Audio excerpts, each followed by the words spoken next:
আমি বুঝতে পারছি যেখানে একটা জিনিস একটু মিসিং লাগতেছে, তাই না?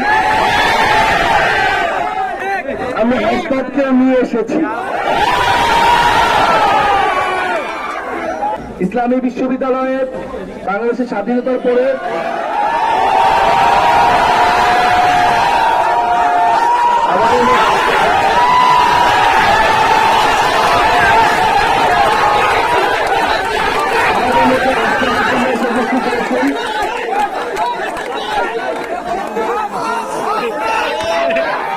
আমাদের প্রিয় নেতা হাসপাতাল উপস্থিত হয়েছেন।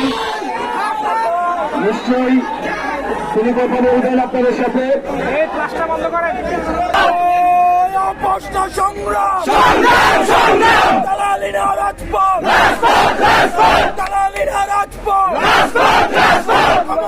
জনতা